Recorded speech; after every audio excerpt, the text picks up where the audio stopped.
존귀와 영광과 찬양을 받으시기에 합당하신 하나님 아버지, 코로나19 재확산으로 인하여 거룩한 성전에 나아가 함께 예배하지 못하는 안타까운 현실이지만, 이 시간 비대면으로 온라인상으로 인터넷상으로 예배할 수 있는 시간을 허락하심을 감사드리며 영광을 올려드립니다.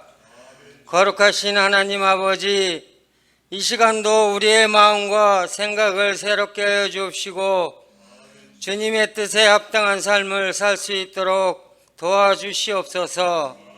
세상에서 지치고 억눌린 마음들과 육체의 질병, 고통과 상처들을 주님 앞에 모두 내려놓사오니 성령께서 만져주시고 치유하여 주시옵소서. 그리하여 이 예배를 통해 기쁨과 감격이 회복되고 주님 사랑과 믿음이 더욱 견고하게 하여 주시옵소서. 또한 우리들의 신앙이 형식과 습관에 빠지지 않도록 지켜주옵시고 세상에 끌려가는 삶이 아니라 세상에 영향을 끼치고 변화시키는 삶을 살아갈 수 있도록 도와주시옵소서. 저희를 주님의 날개 아래 품어주시는 주님, 힘든 삶이 계속될수록 저희의 모든 삶을 전적으로 주님 앞에 맡기기를 원합니다. 무한히 넓고 기쁘신 은혜로 저희 모두를 품어주시옵고 주님 안에서 온전히 걸어야 할 길을 걷게 하여 주시옵소서. 국리를 여기시는 하나님 아버지, 이 나라의 민족을 위하여 간구합니다. 대통령을 비롯한 이 민족의 지도자들이 주님의 공의를 마음에 품고 깨끗하고 정직함으로 국민을 위한 화합과 상생의 정치를 할 수 있도록 인도하여 주시옵소서. 특별히 코로나19로 인하여 상처받고 힘들고 어려운 국민들을 위로하게 하시고 국민들의 사기를 북돋을 수 있게 하여 주시옵소서. 특별히 이제 또한 지난 수해로 인하여 많은 피해를 입고 생명을 잃은 국민들이 있습니다. 특별히 이 시간 찾아가 주시고 위로하여 주셔서 우리나라의 정치와 경제가 사회윤리가 바로 서게 하시고 하나님의 섭리에 의해 다스려지는 나라가 되게 하셔서 우리 민족이 하나님을 잘 섬기며 세계 열방 가운데 복음을 전하는 나라가 되게 하여 주시옵소서. 치료하시고 회복시키시는 하나님 아버지, 지금 이 시간도 원치 않는 질고와 불의의 사고로 인하여 또한 상처받고 괴로워하는 자들이 있습니다. 성령께서 위로하여 주시고 치료하여 주시며 하나님의 회복시키시는 은총이 함께하사 모든 어려움을 이겨낼 수 있도록 담대하게 승리하는 생활이 되게 하여 주시옵소서. 하나님의 베풀어 주시는 은혜 안에서 새로운 소망을 갖게 하여 주시옵소서. 고맙고 감사하신 하나님 아버지, 이 시간도 코로나19 재확산으로 인하여 온 나라가, 온 교회들이 다시 어려워지고 있습니다.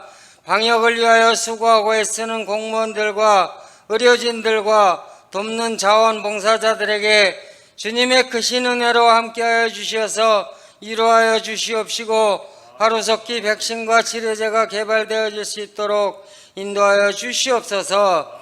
은혜가 풍성하신 하나님 아버지, 저희 교회가 정성어린 물질로 돕는 기관과 교회들과 선교사님들을 기억하여 주시옵소서. 어려운 환경 가운데서도 주님의 사역을 위하여 고군분투하는 모습을 기뻐 받아주시고 지치지 않고 더욱 용기와 힘을 얻을 수 있도록 인도하여 주시옵소서.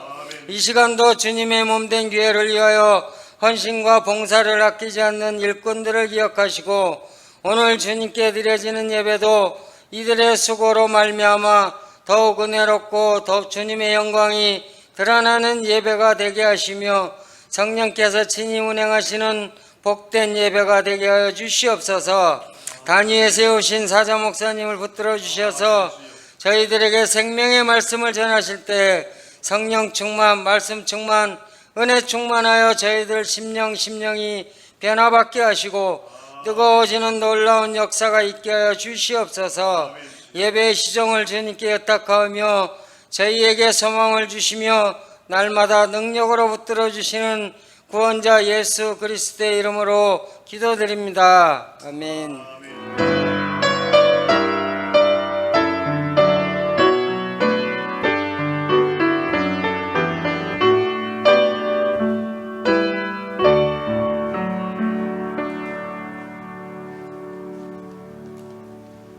오늘 우리에게 주시는 하나님의 말씀은 빌립보서 3장 1절에서부터 16절 말씀입니다. 찾으신 줄 알고 말씀 봉독해 드리겠습니다. 끝으로 나의 형제들아, 주 안에서 기뻐하라. 너에게 같은 말을 쓰는 것이 내게는 수고로움이 없고 너에게는 안전하니라. 계대를 삼가고 행악하는 자들을 삼가고 몸을 상해하는 일을 삼가라. 하나님의 성령으로 봉사하며 그리스도 예수로 자랑하고 육체를 신뢰하지 아니하는 우리가 곧 할례파라. 그러나 나도 육체를 신뢰할 만하며 만일 누구든지 다른 이가 육체를 신뢰할 것이 있는 줄로 생각하면 나는 더욱 그러하리니 나는 8일 만에 할례를 받고 이스라엘 족속이요 베냐민 지파요 히브리인 중에 히브리인이요 율법으로는 바리새인이요 열심으로는 교회를 박해하고 율법의 의로는 흠이 없는 자라. 그러나 무엇이든지 내게 유익하던 것을 내가 그리스도를 위하여 다 해로 여길 뿐더러 또한 모든 것을 해로 여김은 내 주 그리스도 예수를 아는 지식이 가장 고상하기 때문이라. 내가 그를 위하여 모든 것을 잃어버리고 배설물로 여김은 그리스도를 얻고 그 안에서 발견되려 함이니 내가 가진 의는 율법에서 난 것이 아니요 오직 그리스도를 믿음으로 말미암은 것이니 곧 믿음으로 하나님께로부터 난 의라. 내가 그리스도와 그 부활의 권능과 그 고난에 참여함을 알고자 하여 그의 죽으심을 본받아 어떻게 해서든지 죽은 자 가운데서 부활에 이르려 하노니 내가 이미 얻었다 함도 아니요 온전히 이루었다 함도 아니라 오직 내가 그리스도 예수께 잡힌 바 된 그것을 잡으려고 달려가노라. 형제들아, 나는 아직 내가 잡은 줄로 여기지 아니하고 오직 한 일, 즉 뒤에 있는 것은 잊어버리고 앞에 있는 것을 잡으려고 표대를 향하여 그리스도 예수 안에서 하나님이 위에서 부르신 부름의 상을 위하여 달려가노라. 그러므로 누구든지 우리 온전히 이룬 자들은 이렇게 생각할지니 만일 어떤 일에 너희가 달리 생각하면 하나님이 이것도 너희에게 나타내시리라.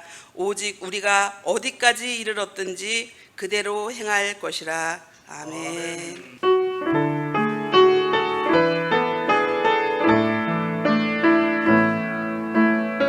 모든 기도가 주님께 들어지는 아름다운 시가 되게 하여 주소서.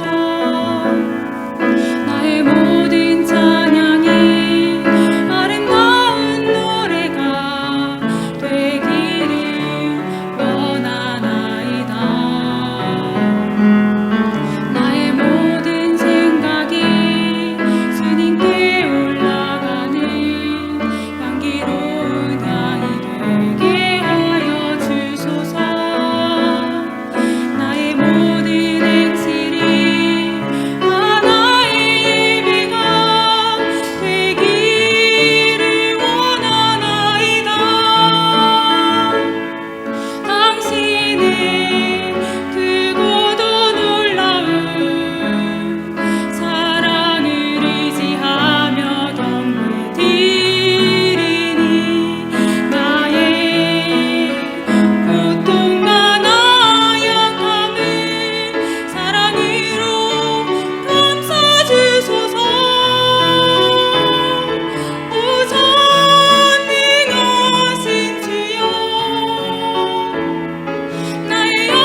민지의 사모는 누군가 하면 박윤아와 박민준의 엄마이고 우리 박선정 목사님의 아내입니다.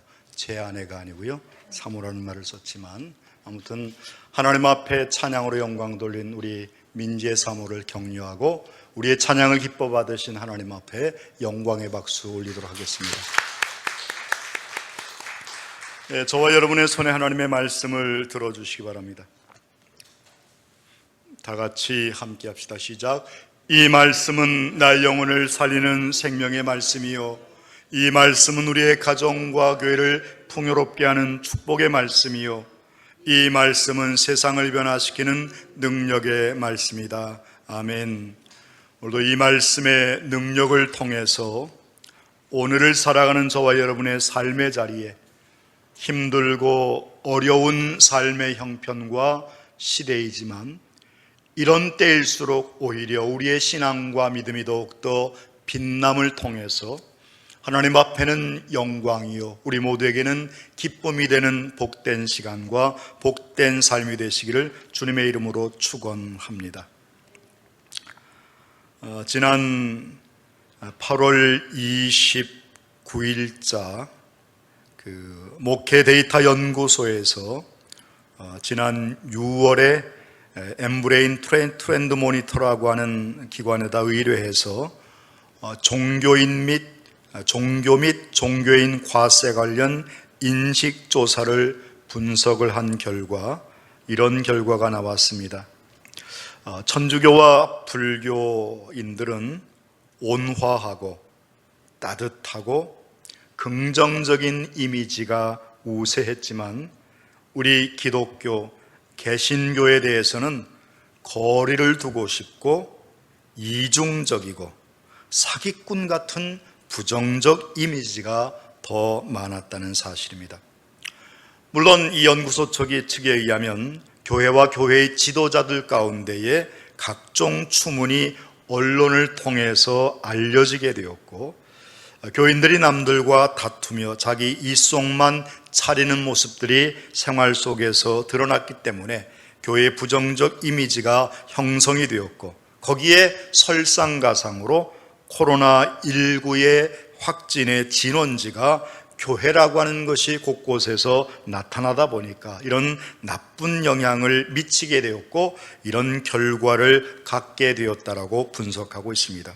그런데 사실은 2018년도에 2년 전에 기독교 단체들이 과연 역할을 잘 하고 있는가 이렇게 설문을 조사했을 때에 사실 그때에 국민의 7% 정도가 긍정적으로 대답을 했고 이번에는 6%에 그쳤다라고 하는 게 거기서 거기였다는 거죠. 아직도 별로 변한 게 없다는 것을 우리에게 말씀해 주고 있습니다. 물론 종교의 역할이, 신앙의 역할이 사회를 변화시키고 우리의 삶에 그리스도의 사랑을 가지고 행해야 하는 것은 분명하지만 오늘을 살아가는 우리의 삶의 자리 속에서 보다 분명한 메시지와 우리가 해야 할 사명이 무엇인지를 온전히 행해 나가고 있지 못하기에 이런 결과를 낳은 것이 아닌가 생각을 해보게 되면서 오늘 사도 바울이 빌립보 교회에게 주었던 권면과 교훈 속에서 오늘 우리에게 주는 권면과 교훈이 있음을 깨닫고 그 말씀 안에서 새 힘을 얻는 저와 여러분 되시기를 주님의 이름으로 축원합니다. 말씀의 해석은 두 가지 관점에서 해석해 볼 수 있습니다. 하나는 텍스트와 컨텍스트. 텍스트라고 하는 말은 말 그대로 문자적으로 이 말의 뜻이 무엇인가인가를 다시 한번 생각해 보는 것이고, 컨텍스트라고 하는 말은 그 말씀이 주어진 상황, 2000년 전에 사도 바울이 빌립보 교회 성도들에게 왜 이런 말씀을 주었는가, 상황 속에서 다시 한번 해석을 해 보아야 하고, 그러면 오늘 우리에게는 이 말씀이 어떤 관계가 있고 우리는 이 말씀을 어떻게 받아들이고 어떻게 해석해야 할 것인가, 오늘 나에게 주는 메시지가 무엇인지를 다시 한번 깨달아 알게 되기를 주님의 이름으로 부탁합니다. 사도 바울은 빌립보 교인들에게 기쁨으로 살 것을 말씀하고 순종의 삶을 살 것을 말씀했습니다. 그리고 마지막으로 끝으로라고 하는 말의 의미는 이제 내가 더 이상 말할 필요 없이, 이런 의미라기보다는 내가 다시 한번 강조한다, 그런 뜻으로 해석을 해볼 수 있습니다. 그러면서 오늘 본문의 말씀해 보면 개들을 삼가고 행악자들을 삼가고 몸을 상해하는 일을 삼가라라고 말하고 있습니다. 옛날 개역 성경에는 손할례당을 삼가하라라고 말하고 있는데, 사실 이 교회 안에는 개와 같은 존재들, 행악자와 같은 사람들, 몸을 상해하는 자들이 있었다는 것입니다. 요즘도 보면 교회를 비토하는 세력들과 교회에 쓴소리를 하는 사람들이 사실은 밖에 있는 사람들이라기보다는 교회 안에 있었던 우리 구성원들 가운데에 교회에 실망하고 교회에 등을 돌리는 사람들이 참으로 많다는 것을 생각해 보면, 결국은 적은 멀리 있는 것이 아니라 가까이에 있고 우리 안에 있다는 것입니다. 많은 사람들이 교회를 떠나고 가나안 교인으로 전환하는 이유가 무엇인가? 우리들 스스로가 우리 안에서 거룩한 그리스도인 같은 삶을 살지 못하고 주님의 모습을 본받지 못하는 세상적인 육적인 삶의 모습이 아직도 우리 가운데에 있기 때문임을 우리는 깨달아야 할 줄로 믿습니다. 본문의 말씀에 보면 세 종류의 사람을 이야기하고 있는데, 바로 신앙의 정체성을 흔드는 무리들이고 교회를 어지럽히고 약화시키는 세력들이며, 특별히 유대인들 가운데의 이방인들을 개들처럼 취급하는 이와 같은 모습들이 있었다는 것입니다. 그래서 개와 같은 사람들, 개들을 삼가라고 하는 말의 의미 속에는 율법주의자들을 의미하는 것이고, 행악자라고 하는 것은 에빌워컨대 악한 일꾼, 잘못된 관습, 악행들, 그리고 새로운 잘못된 신학사조들을 교회 안에서 이야기하는 사람들이라고 이야기할 수 있는 동시에, 몸을 상해하는 자들은 손할례당을 의미한다 할 것입니다. 여러분, 사실 교회 안에서 보면 이런 부류의 사람들이 참 많습니다. 율법주의적으로 다른 사람의 신앙을 재단하는 사람들, 또 특별히 보면 이 빌립보 교회의 형편은 어떠했습니까? 자주장사 루디아를 통해서 그 교회가 설립이 되었는데, 아마도 자주장사 루디아는 아마 흩어진 유대인들, 디아스포라였을 것입니다. 하나님을 아는 사람이었고 하나님을 믿는 자였지만 아직 예수 그리스도의 십자가의 구원의 복음을 알지 못했던 자였는데, 사도 바울이 마게도니아 첫 성읍에 가서 안식일이 되어서 예배드릴 처소를 찾다가 찾지 못하여서 바로 이 많은 사람들이 있는 이 길드 상인들이 있는 이와 같은 곳을 방문했다가 강가에 갔다가 여기에서 한 신실한 여인을 만나게 되었고, 그 여인의 집에 가서 예배드린 것이 빌립보 교회의 시초가 되었습니다. 흩어진 유대인들, 디아스포라였다는 거죠. 그런데 이 유대인들 가운데에 구원함을 얻고 하나님의 자녀로 우리가 하나님의 백성이 되었음에도 불구하고 우리는 택한 선민이고 하나님의 자녀가 된 거룩한 할례 의식을 행하여 거룩한 선민으로 인정받은 믿음의 백성이었기에, 너희 이방인들도 예수 그리스도의 십자가의 피를 의지하여 구원의 백성이 되었다 할지라도 할례를 받아야 한다고 하는 할례파들이 있었다는 겁니다. 우리의 구원은 은혜로 얻는 것인데, 겉으로 드러난 구원과 같은 언약의 증표와 징표들이 우리의 삶에 있어야 함을 말하면서 은연중에 패거리를 형성하게 되었고, 그런 것들이 교회 안에 하나의 세력으로 등장하게 되었다는 것입니다. 교회 안의 행악자들은 어떠한 자들입니까? 도끼를 들고 남의 것을 빼앗는 자라기보다는 보이지 않게 잘못된 관습, 습관들을 갖고 있는 자들이 종종 있었다는 겁니다. 요즘으로 보면 어떻습니까? 별거 아닌데 가끔 가다 보면 이렇게 예배당에 와서 예배할 때에 누가 자기 앉던 자리에 앉아 와가지고 툭툭 치면서 절로 가라고. 아니, 거기에 이름 써놨습니까, 여러분?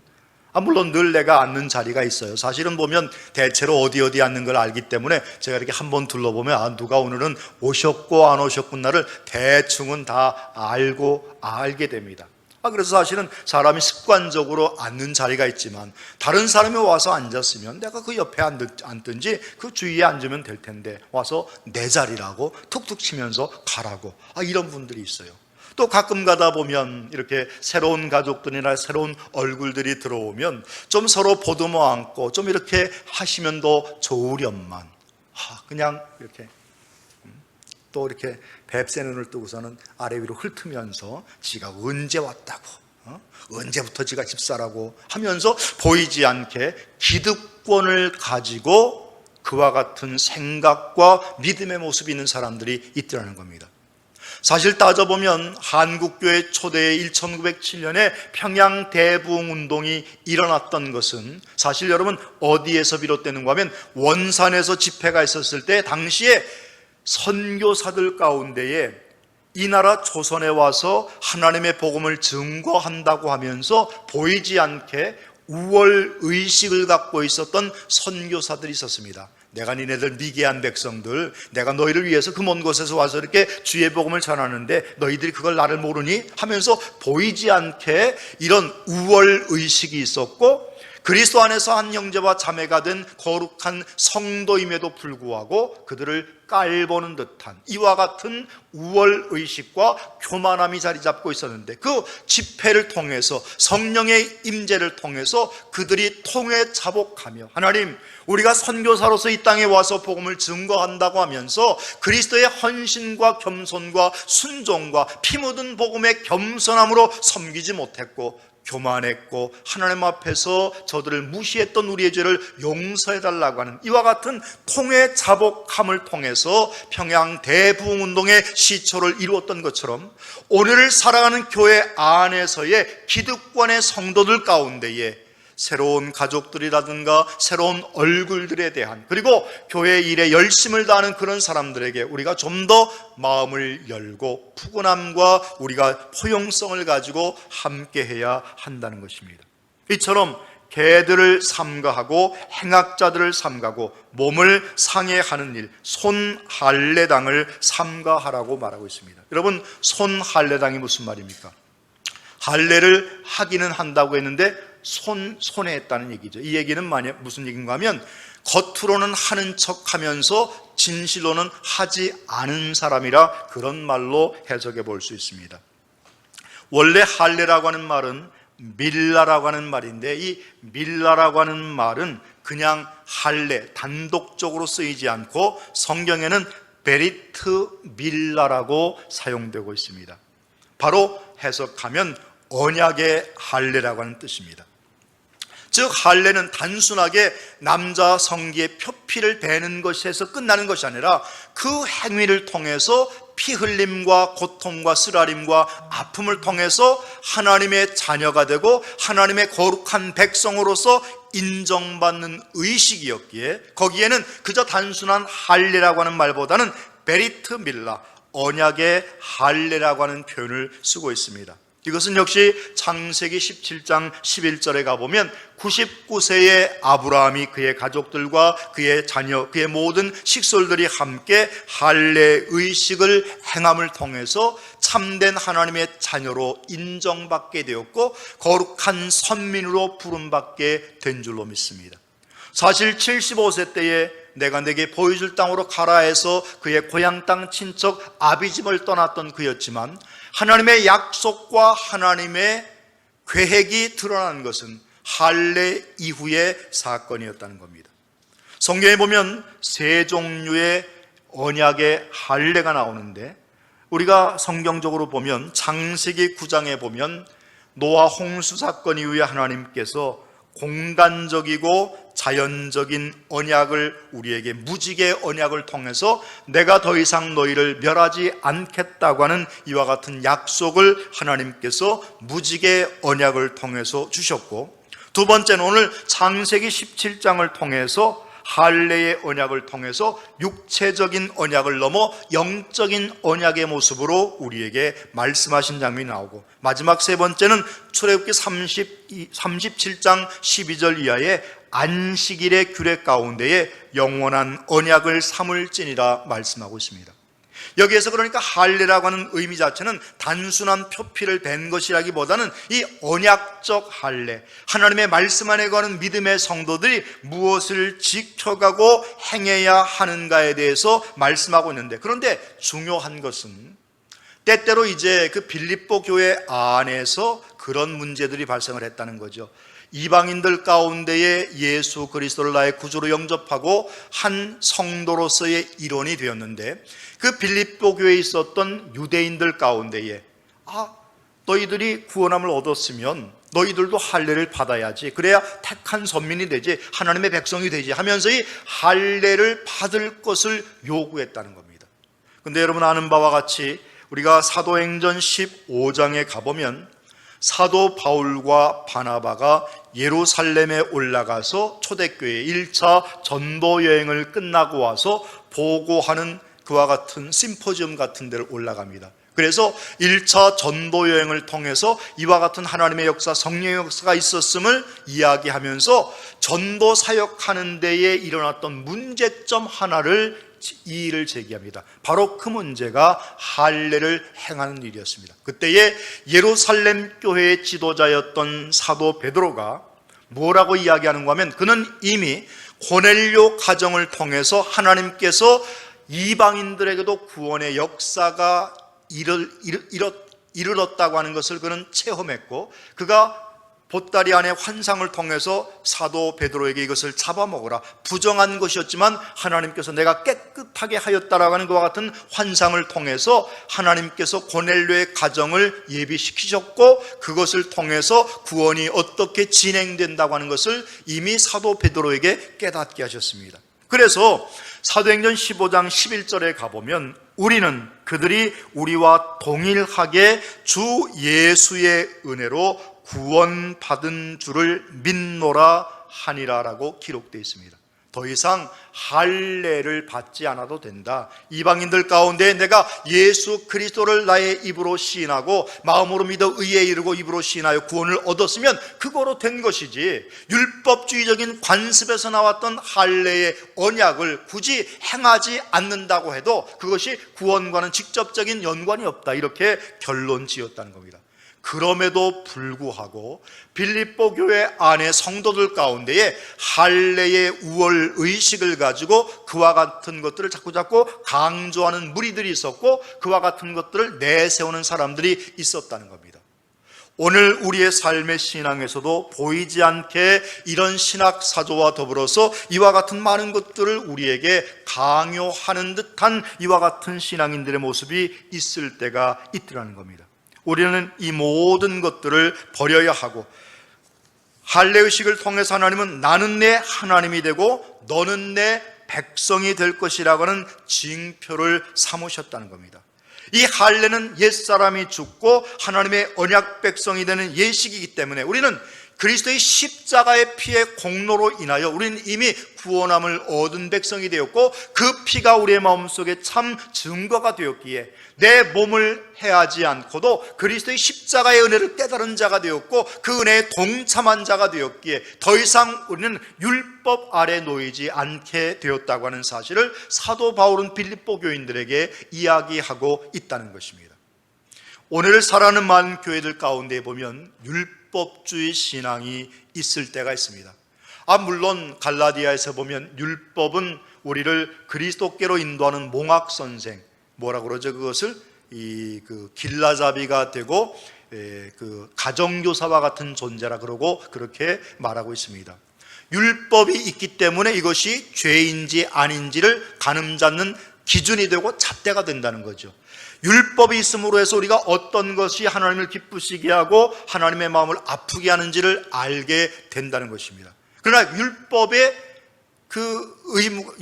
그 가치가 그런 것이라는 거죠. 죄를 깨닫게 하고 하나님을 섬기는 삶의 기준을 우리에게 제시해 준다는 거죠.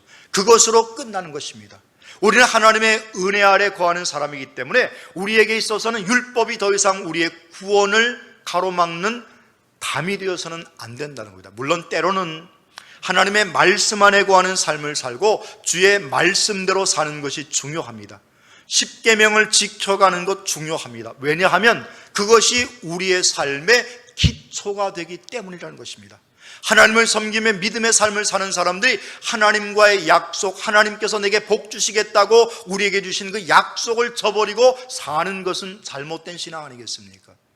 우리는 요즘 심각한 딜레마에 있습니다. 어떤 딜레마인가 하면 우리가 대면 예배 아닌 비대면 예배를 드리고 있는데, 온라인을 통해서 이 예배가 하나님이 원하시는 참된 예배인가 아닌가에 대한 보이지 않는 이와 같은 답을 얻으려고 하는 분들이 있더라는 겁니다. 예배는 어느 예배나 참된 예배이고 그 예배는 중요한 것이고 가치 있는 것입니다. 그러나 중요한 것은 어떤 분들 가운데 이런 말이 있어요. 이런 말들을 해요. 교회 가서 예배 드리는 것보다 더 중요한 것은 너희 몸을 하나님이 기뻐하시는 거룩한 산 제물로 드리라고 했고, 이것이 너희가 드릴 참된 예배, 영적인 예배라고 했으니까 삶의 자리 속에서 그리스도인다운 삶의 모습이 드러나는 것이 주일날 교회 예배당에 가서 예배 드리는 것보다 더 중요하고 참된 가치, 그 기준을 거기에다 더 두는 사람들이 있더라는 겁니다. 여러분, 이것은 어불성설입니다.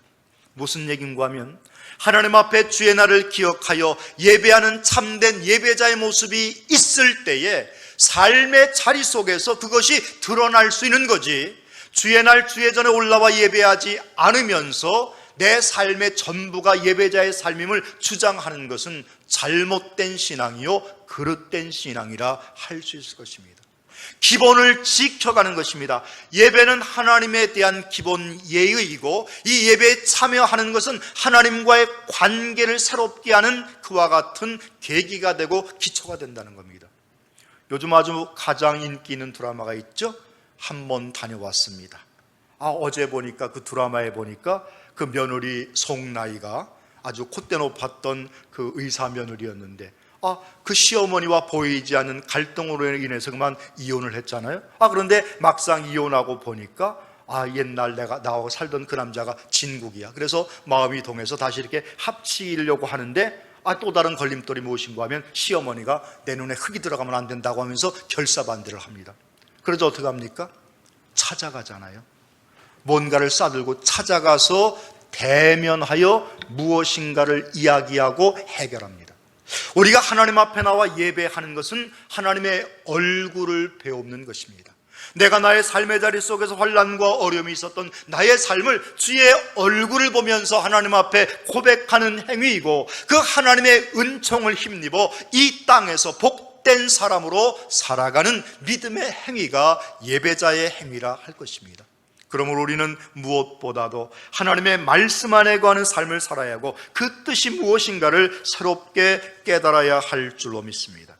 더 나아가서 오늘 본문의 말씀에 보면 이제 사도 바울은 무엇보다도 이와 같은 것들을 삼가할 뿐만 아니라 우리가 그리스도 안에서 가장 값지고 귀한 것, 그리스도 예수를 아는 지식이 가장 고상하기 때문이라.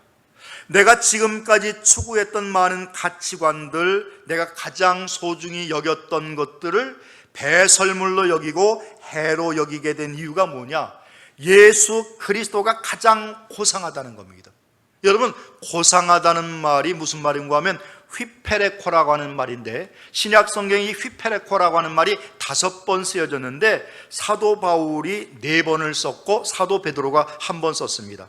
사도 바울이 빌립보 4장 7절과 빌립보 오늘 본문의 말씀 3장 8절과 빌립보서 2장 3절과 로마서 13장 1절에 썼는데 어떤 의미인가? 또 사도 베드로는 베드로전서 2장 13절에 썼는데, 이 고상하다고 하는 말의 의미는 5번 가운데 크게 2 의미로 쓰는데, 첫째는 뛰어나다. 이 고상하다는 말이 참 그 사람 고상해. 그러면 옷을 상당히 이렇게 입고 이렇게 이게 고상한 게 아니라 뛰어나다는 겁니다. 다른 것과 비교해서 특출나다는 거죠. 그리고 베드로전서 2장 13절과 로마서 13장 1절은 통치자라는 뜻을 갖고 있습니다. 통치자라는 말은 가장 하이 레벨, 가장 높은 자라는 거죠. 한 2년 전인가요? 제가 필리핀을 잠깐 갈 일이 생겼습니다. 제 조카애를 거기 알라방이라고 하는 데에 이렇게 어학연수를 보내야 되는데, 그 필리핀은 원래 15세 이하 아이들에게는 이렇게 보호자가 따라가야 돼요. 그래서 제가 하루 시간을 내서 제 조카를 데리고 잠깐 갔다 온 적이 있습니다. 당연히 제가 제 일로 가는 게 아니고 제 조카 일로 하루를 제가 할애를 했기 때문에 비행기 값을 제 동생이 냈습니다. 그래서 제가 K 무슨 에어라인으로 표를 끊어서 가는데, 저는 분명히 얼마짜리 표를 끊었는가 하면 그때 제 기억으로 한 25만 원 정도 되는 비행기 표를 끊었어요. 그래서 이제 비행기 표를 발권 받고 이제 보딩을 하고 이제 비행기 탈 시간이 되어서 그 카운터에 이제 그 출국장에 갔는데, 제가 비행기 표를 딱 내밀었더니 저를 쳐다보더니 송용현 선생님이세요? 그러는 거예요. 그래서 예, 그랬더니 잠깐 기다리시죠. 그러더니 보니까 표를 다른 표로 바꿔주는 거예요. 이렇게 딱 봤더니 비즈니스 클래스로 저한테 주는 겁니다. 나는 이걸 끊은 적이 없는데. 그랬더니 나중에 알고 보니까 그 비행기 타는 사람들이 좀 숫자가 많으면 그 오버부킹을 한다고 그래요. 좀 만약에 100석이 있으면 105석이나 110석을 끊어서, 왜냐하면 중간에 취소하는 사람들이 있기 때문에. 그런데 만석이 되다 보니까 제가 일반석을 끊었음에도 불구하고 이미 다 찼기 때문에 그저 남은 좌석은 더 좋은 좌석이 남았는데, 그러면 누구를 업그레이드를 시켜주는가? 평상시에 좀 착한 일을 많이 한 저 같은 사람을 이렇게 해주는 것 같아요. 그건 아니고요. 아마도 누가 그러더라고요. 그 이용자들 가운데에 멤버십을 갖고 있는 사람들이라든가 혹은 이렇게 볼 때에 좀 격에 맞는 분들한테 이렇게 해준다, 뭐 그런 얘기를 제가 나중에 들었습니다. 들어가 보니까요, 제가 25만 원짜리 표 끄는 거하고 비즈니스 클래스의 이 레벨이 전혀 틀리더라고요. 여러분, 뛰어나다고 하는 말의 의미가 바로 우리가 하이 레벨이라고 하는 말입니다. 하나님의 자녀로 예수 그리스도를 아는 자, 이 안다라고 하는 말의 의미는 야다라고 하는 말이죠. 그저 단순하게 알아 지식적으로 피상적으로 하는 알을 의미하는 것이 아닙니다. 언젠가 강의 중에요, 제가 우리 학생들에게 그런 걸 물어봤어요. 혹시 저 박지성 씨 아는 분 있습니까? 그랬더니 다들 손을 들더라고요. 어떻게 하냐 물어봤더니 맨체스터 유나이티드 한국의 그 축구 선수 이렇게 얘기를 해요. 그거는 누구나 다 아는 거고, 그거 말고 좀 특별한 관계로 아는 분이 있습니까? 그랬더니 어떤 여학생 다들 내리고 여학생 혼자 하나 이렇게 손을 들어요. 야, 도대체 너는 어떻게 하니? 네가 무슨 친척이니 뭐니까? 아니요, 그게 아니고요, 우리 동네 살아요. 그건 다른 사람들보다 조금 더 안다는 거죠. 복음서에 보면 마리아에게 가브리엘 천사가 나타나서 수태고지를 하는 장면이 나오죠. 그때에 내가 잉태하여 아들을 낳을 것이다. 그랬더니 처녀가 갑자기 놀라면서 무슨 말씀이세요? 나는 남자를 알지 못하는데. 그때 썼던 말이 야다라고 하는 말입니다. 이 안다라고 하는 말은 단순하게 피상적이요 지식적인 알미 아니라 내가 경험했다는 겁니다. 내가 남자와 동침하지 아니했다, 그 의미 속에는 이 안다라고 하는 의미는 단순한 지식적인 알미 아니라 그리스도의 십자가의 은혜와 고난과 그의 부활을 경험한 자가 되었다.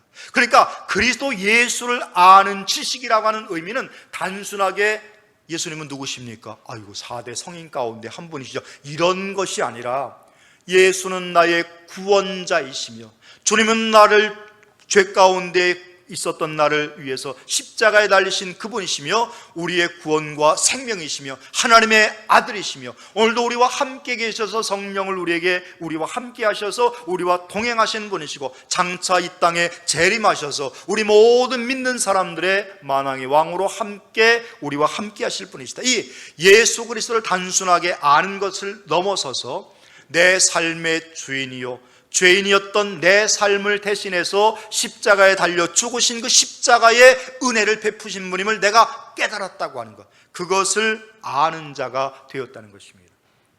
사도 바울은 진정한 알미, 그 속에 충만했던 자였습니다.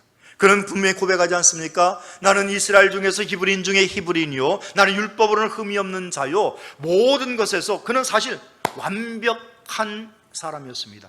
로마 시민이었고요. 가말레일 문화생이었습니다. 여러분, 그가 길르기야 다소 출신으로서 가말레일 문화생이었다고 하는 것은 요즘으로 이야기하면 저 시골 변방에 살다가 서울대 들어간 사람과 마찬가지예요. 아주 그와 같은 모든 것을 다 갖추었던 사도 바울이 예수 그리스도 십자가의 은혜, 다메섹 도상에서 부활하신 그리스도를 만나고 빛 가운데 나타나신 예수 그리스도를 그가 당신은 누구십니까? 만남의 시간을 통해서 그가 비늘 같은 것들이 벗겨지고 3일 후에 그의 눈이 떠지면서 새로운 세계를 바라보았던 것처럼 오늘 저와 여러분이 이 땅을 살아감에 있어서 예수 그리스도가 누구이심을 아는 것, 그것이 참된 신앙의 핵심인 줄로 믿습니다. 그러면서 사도 바울은 이렇게 이야기합니다. 내가 이제 이 모든 것을 배설물로 여기고 내가 이것을 잡으려고, 예수께 잡힌 바 된 그것을 잡으려고 달려가노라. 달려간다고 하는 말은 헬라어의 디오코라고 하는 말입니다. 디오코라고 하는 말은 추구한다는 말입니다. 예수 그리스도가 나의 구원의 주이시며 생명 되심을 알았다고 하고 그분을 통하여 내가 세상에서 가장 뛰어나고 가장 하이 레벨의 삶을 살아가는 자가 되었다고 한다면 이제 추구해야 될 것이 5가지인데 그 첫째는 로마서 12장 13절에 있는 말씀, 손 대접하기를 힘쓰라 말씀하고 있습니다. 친절한 대접, 이웃을 향한 베품의 삶이 우리 속에 있을 때에 고상한 지식을 가진 그리스도인으로서 온전한 삶을 살아갈 수 있다는 것입니다. 여러분, 요즘 우리 사회의 이런 코로나19 사태로 인해서 비대면 예배를 드리면서 또 마스크를 쓰고 손을 자주 씻고 이런 것들을 안중성 목사님인가요? 그분이 어떤 글을 썼더라고요. 마스크를 쓰라고 하는 것은 우리가 잠잠하라, 좀 침묵하라, 그런 하나님의 섭리이고 손을 씻으라고 하는 말은 이제 하면서 여러 가지를 얘기를 하더라고요. 우리가 손 대접하기를 힘쓰라고 하는 말의 의미 속에는 우리 한국 속담에 곳간에서 인심 난다라고 하는 말이 있습니다. 내가 많이 가졌으니까 인심을 베풀 수 있다, 그런 말이 아니라 내가 이웃을 위하여 내어놓는 자가 되고 베푸는 자가 될 때에 하나님께서 저희 삶들의 곳간을 채워주실 줄로 믿습니다. 이것이 신앙적인 참된 진리이고 온전한 고상한 지식을 가진 그리스도인들에게 주시는 하나님의 축복이며 우리에게 허락하신 하나님의 은혜인 줄로 믿습니다. 두 번째는 로마서 14장 19절의 말씀입니다. 19절은 덕을 세우는 일이라고 말하고 있죠. 상호간의 평화를 누리라는 겁니다. 이웃을 헐뜯지 말고 서로 좀 양보하고 배려하고 포용성을 가지라는 거죠. 세 번째는 고린도전서 14장 1절의 말씀처럼 사랑을 추구하는 자가 되어야 됩니다. 그리스도 안에서 예수를 아는 가장 고상한 지식을 가진 자가 되었다고 한다면 영적으로 뛰어난 자가 되었고 세상 가운데서 높임을 받는 자가 되었다고 한다면 이웃을 사랑하는 사랑의 행위가 우리 속에 있어야 할 것이고, 네 번째는 데살로니가 전서 5장 15절 말씀처럼 선을 행하는 일, 항상 선을 따르라라고 말씀하는 동시에 마지막 5번째는 디모데전서 6장 11절의 말씀처럼 너 하나님의 사람아 의와 진리를 쫓으라라고 말씀하는 것처럼 의에 사는 믿음의 삶이 되어야 할 줄로 믿습니다. 이것이 오늘 저와 여러분이 주신 사명이며 우리를 통해서 사도 바울을 통해서 우리에게 주시는 하나님의 권면이며 하나님의 약속의 말씀인 줄로 믿습니다. 오늘 우리가 많은 삶을 살면서 많은 어려움과 많은 고통과 아픔이 있죠. 참 지금과 같은 어려움과 시대 상황 속에서 많은 깨닫는 바가 있습니다. 그런 것 같아요. 하나님께서 우리 모든 믿음의 성도들에게 오늘 한국교회에게 그렇게 말씀하신 것 같습니다. 야, 힘 빼. 너희들 지금까지 은근히 어깨에 힘들어 갔었지? 나도 모르는 사이에 목회자들은 권위주의로 어깨가 힘이 들어가 있었고 성도들 가운데는 보이지 않게 교회의 어떤 규모나 이런 것들을 자랑하고 목회자들 보면 우리 교회는 출석교인이 몇이고 우리 교회는 의사가 몇 명인데 이런 거 가지고 세상에서 자랑을 삼고 이와 같은 모습으로 우리가 살아왔던 모든 한국교회에 하나님께서 힘 빼라고 하나님께서 툭툭 치는 게 아닌가 생각을 해보게 됩니다. 여러분 정말입니다. 힘 빼셔야 합니다. 수영을 하는 사람들, 운동선수들이 있잖아요. 그러면 그들이 늘 얘기하는 게 있습니다. 야, 긴장하지 마, 긴장하지 마. 힘 빼, 힘 빼. 그러잖아요. 힘 빼는 거 여러분 어렵지 않습니다. 그죠? 주님께 맡기면 되는 겁니다. 내가 무엇인가 하려고 하면 실패합니다. 주님께서 우리의 삶을 지키실 것이고 우리의 가정을 지키시며 우리 교회를 주님이 지켜주실 줄로 믿습니다. 내가 하면 실패할 수밖에 없지 않습니까? 목사들이 목회 내 힘으로 재주 가지고 한다고 해보십시오. 영락 없습니다.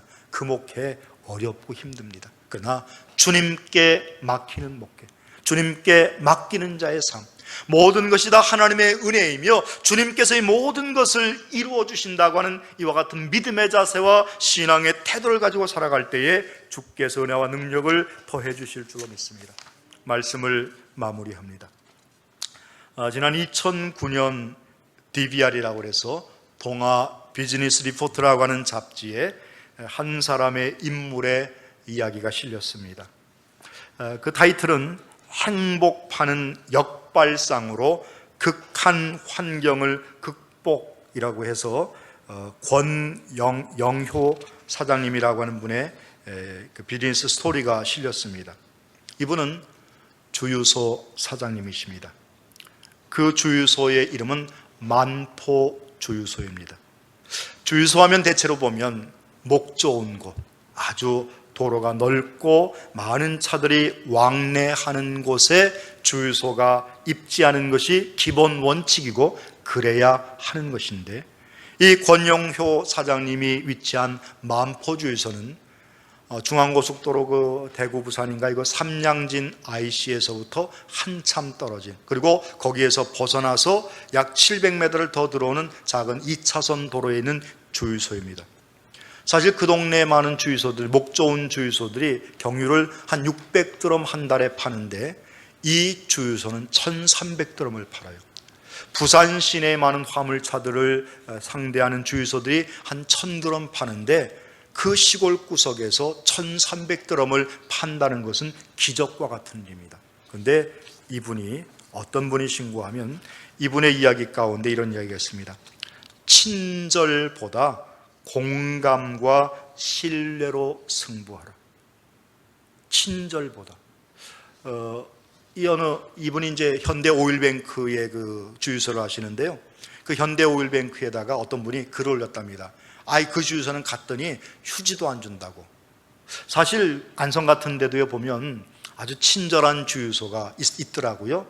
제가 이렇게 몇 군데 왔다 갔다 하다 보니까 한 2군데 정도가 저쪽 동광 아파트 가는 쪽에 하나, 또 이쪽에 고3 가는 쪽에 하나, 이렇게 꽤 친절한 주유소가 있어요. 근데 공통점은 그 주유소는 다 사장님이 직접 함께 나와 일을 하는 주유소라는 공통점이 있더라고요. 가서 보면 시원한 물도 주고요. 또 요즘은 기름을 넣으면 얼마 정도 이상 내면 세차권 하나를 줘서 얼마만 내면 세차를 해주지 않습니까? 옛날엔 공짜로 해줬는데 요즘 보면 돈 일부를 받아요. 그런데 아주 정성스럽게 닦아주시고 그런 주유소가 있습니다. 이 주유소가, 이 만포 주유소가 어떤 주유소인가 하면 친절보다 공감과 신뢰로 승부하는 주유소였다는 거죠. 그 흔한 휴지 하나 주지 않는데 많은 고객들에게 내 집처럼 편안한 이용을 그들에게 제공해주고 있다는 것입니다. 그리고 그 무엇보다도 정서적 유대감을 형성할 수 있는 주유소였다는 거죠. 그는 늘 항상 작업복을 입고 현장을 뛴다는 것입니다. 여러분, 고상하다는 게 아주 잘 차려입고 아주 우아한 것이 고상한 것이 아닙니다. 함께 하는 것, 여민동락인 것처럼 어려움의 자리, 고난의 자리에 함께하며 공감할 수 있는 신뢰. 제가 가끔 설교를 하면서 이런저런 예화를 들잖아요. 사실 그 예화가 때때로 보면 좀 빗나가서는 안 되지만 하나님의 말씀을 보다 더 분명하게 설명하기 위한 하나의 수단과 도구가 되는 것처럼 오늘 살아가는 저와 여러분의 삶 속에서 하나님의 말씀만이 살아있는 삶이 되어야 할 줄로 믿습니다. 제가 요즘 본 책 가운데 보면 참신앙과 거짓신앙이라고 하는 책이 있습니다. 여기에 보면 서론에 이렇게 적고 있어요.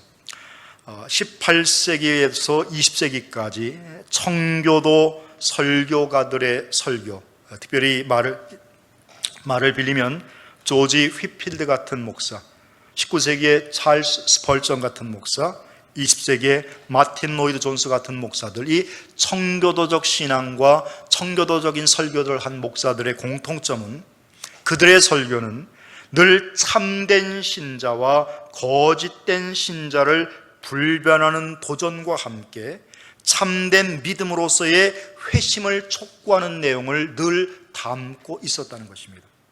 복음은 분명하게 선포되고 들려져야 합니다. 참신앙과 거짓신앙이 무엇인지를 분별할 수 있도록, 내가 참된 거듭난 신자인지 아닌지를 확인할 수 있도록 날마다 말씀을 통해서 그것이 드러나야 한다는 것입니다.